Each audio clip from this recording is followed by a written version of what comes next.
Y a-t-il eu, Gaëtan Hart, des changements, que ce soit côté rennais ou du côté du Dynamo Zagreb? Et vous étiez avec le président de Saint-Cernin en même temps.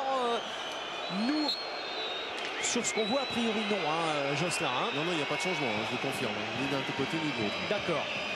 Oh, alors là, le match va être arrêté. Là, le match va être arrêté parce que c'est la tribune des supporters croates du Dynamo Zagreb. Des fumigènes sortent de partout.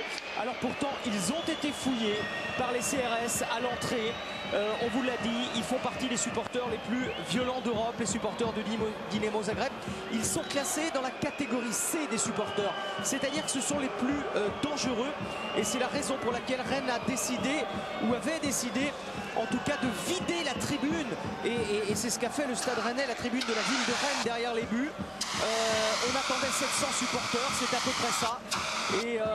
Et pour l'instant, eh bien, on espère que ça ne va pas trop dégénérer. Mais c'est vrai que ces fumigènes, c'est toujours très ennuyeux. Le match risque d'être arrêté pendant quand même 2-3 minutes, voire plus. Hein.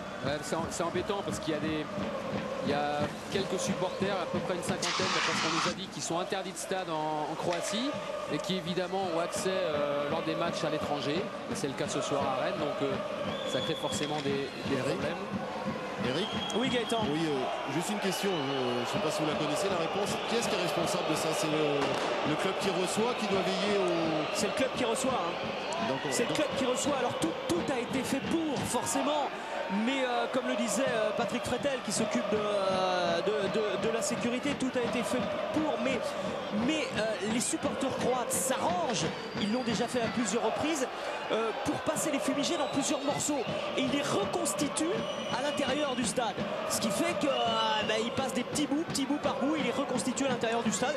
C'est peut-être la raison pour laquelle on les voit simplement apparaître en début de seconde période. Ouais, mais je comprends pas leur attitude. Ils ont une équipe qui peut jouer, qui a encore la qualification. Ils sont pas là pour ça, Jocelyn, ils sont pas là pour ça, ce sont pas des supporters.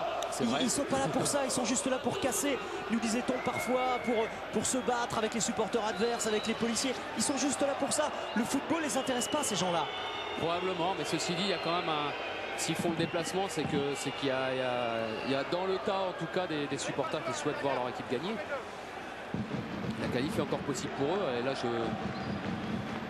aussitôt dans le match, j'ai un peu de mal à... Regardez, c'est très dangereux, c'est éminemment dangereux, alors que tout est fait à Rennes, qui est vraiment un stade parfait pour ça en matière de sécurité.